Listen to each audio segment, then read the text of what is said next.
வணக்கம். நம்ம இன்னைக்கு இந்த வீடியோவில் ஒரு சூப்பரான தோசை ரெசிபி தான் பார்க்க போகிறோம்.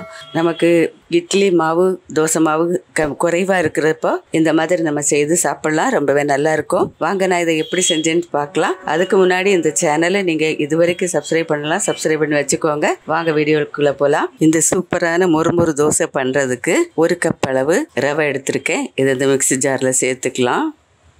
2 டேபிள் ஸ்பூன் அளவு கோதுமை மாவு அதையும் சேர்த்துக்கலாம். இதில் 1/2 கப்பு தயிர் இதையும் சேர்த்துக்கலாம்.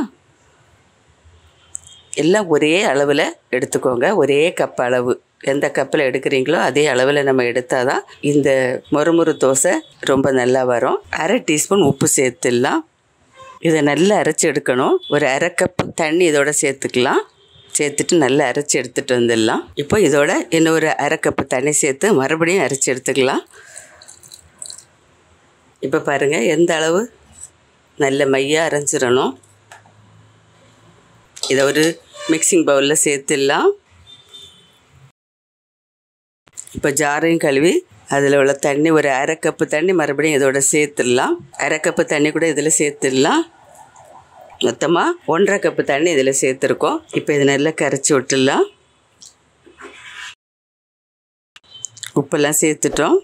தோசை மாவு பதத்துக்கு வச்சுருக்கோம். இது ஒரு 5 நிமிஷம் இருக்கட்டும். மூடி வச்சிடலாம். 5 நிமிஷம் இருக்கட்டும். இப்போ மாவு பார்க்கலாம். தோசை மாவு பதத்துக்கு இருக்குது. கொஞ்சம் திக்காக இருக்குது. ரவை கொஞ்சம் ஊறினதுனால கொஞ்சம் கூட திக்காக இருக்குது. இதோட ஒரு 2 பிஞ்ச் அளவு பாருங்கள் கொஞ்சமாக ஆப்ப சோடா சேர்க்குறேன்.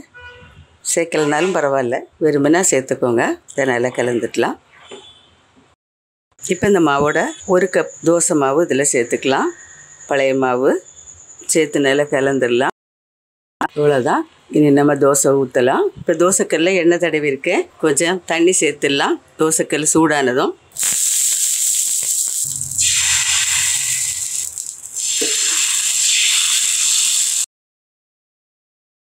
கொஞ்சமாக எண்ணெய் சேர்த்துக்கலாம்.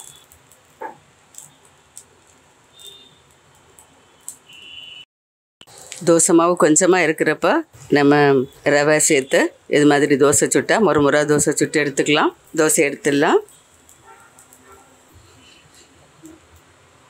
இதே மாதிரி இன்னொரு தோசையை சுட்டு எடுத்துக்கலாம். இப்போ 2 தோசை சுட்டு எடுத்திருக்கேன். இந்த ரெசிபி செய்து முடிச்சாச்சு.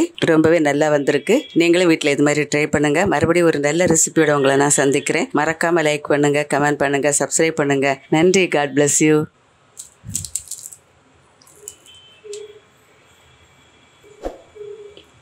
இந்த சட்னியும் இந்த தோசையும் ரொம்பவே டேஸ்ட்டாக இருக்குது.